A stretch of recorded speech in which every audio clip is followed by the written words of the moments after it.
بچائی اس نے حیات میری، بنی اسی سے ہے بات میری، یہ راستہ میری نجات کا ہے۔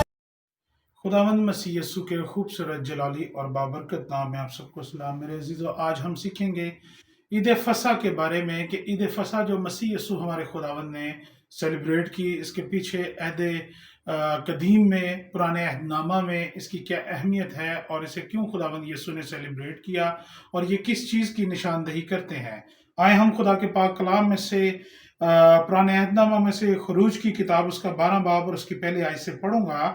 پھر خداوند نے ملک مصر میں موسیٰ اور ہارون سے کہا کہ یہ مہینہ تمہارے لیے مہینوں کا شروع اور سال کا پہلا مہینہ ہو۔ میرے عزیزو، جب یہ عید منائی گئی، عید فصح پرانے عہد نامہ میں، تو خداوند نے مقدس موسیٰ، مقدس ہارون کو کہا کہ یہ مہینہ تمام مہینوں میں سے سال کا پہلا مہینہ ہو، کیونکہ اس مہینے میں اس یادگاری کو ہمیشہ یاد رکھنا کہ خداوند آپ کو چھڑانے جا رہا ہے ملک مصر کی غلامی میں سے۔ پس اور یہودی زبان میں اس مہینے کو نسان کہتے ہیں، نسان۔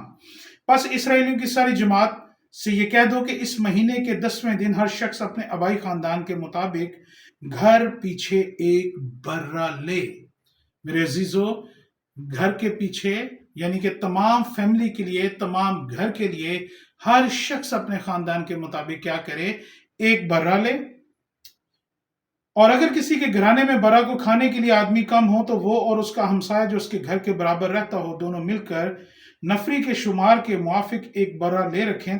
تم ہر ایک آدمی کے کھانے کی مقدار کے مطابق برہ کا حساب لگانا۔ تمہارا برہ بے عیب اور یکسالہ نر ہو، اور ایسا بچہ یا تو بھیڑوں میں سے چن کر لینا یا بکریوں میں سے۔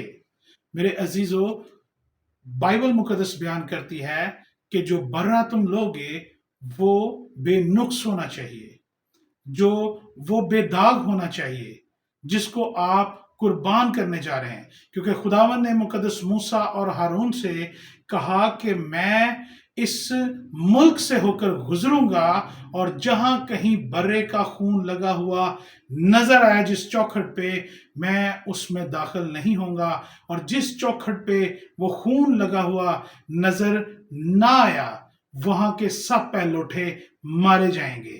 اب بنی اسرائیل کو یہ حکم دیا جا رہا ہے کہ آپ اپنے سارے خاندان کے لیے کیا کریں؟ ایک برہ ذبح کریں، اور لکھا ہے اور تم اسے اس مہینے کی 14ویں تک رکھ چھوڑنا، اور اسرائیل کے قبیلوں کی ساری جماعت شام کو اسے ذبح کرے، اور تھوڑا سا خون لے کر جن گھروں میں وہ اسے کھائیں ان کے دروازوں کے دونوں بازوؤں اور اوپر کی چوکھٹ پر لگا دیں۔ شام کے وقت اسے کیا کریں؟ ذبح کریں۔ میرے عزیزو، یہ فصح کا کھانا شام کا کھانا ہے۔ خداوند یسوع نے کہا میرا خون فی الحقیقت پینے کی چیز ہے، اور میرا بدن فی الحقیقت کھانے کی چیز ہے۔ جو میرا خون اور بدن کھاتا اور پیتا ہے وہ اس میں ہمیشہ کی زندگی قائم رہتی ہے۔ اور خداوند مسیح یسوع نے کہا نئے عہد نامے میں، اگر ہم مقدس لوکا کی انجیل اس کا 22 باب اور 20 آیت پڑھیں تو لکھا ہے کہ یہ پیالہ لو، یہ میرے خون میں نیا عہد ہے۔ خدا نے نیا عہد ہمارے ساتھ باندھا۔ مسیح یسوع خدا کا پاک برہ ہے جو ہمارے لیے دیا گیا، جو بے عیب برہ ہے جو ہمارے گناہوں کی خاطر دیا گیا، اور خداوند نے اس نبوت کو آ کر مکمل کیا۔ میرے عزیزو، اور آگے لکھا ہے اور تھوڑا سا خون لے کر جن گھروں میں وہ اسے کھائیں ان کے دروازوں کے دونوں بازوؤں اور اوپر کی چوکھٹ پر لگا دیں، اور وہ اس کے گوشت کو اسی رات آگ پر بھون کر بے خمیری روٹی اور کڑوے ساگ پات کے ساتھ کھا لیں۔ اسے کچا یا پانی میں ابال کر ہرگز نہ کھانا، بلکہ اس کو سر اور پائے اور اندرونی اعضاء سمیت آگ پر بھون کر کھانا، اور اس میں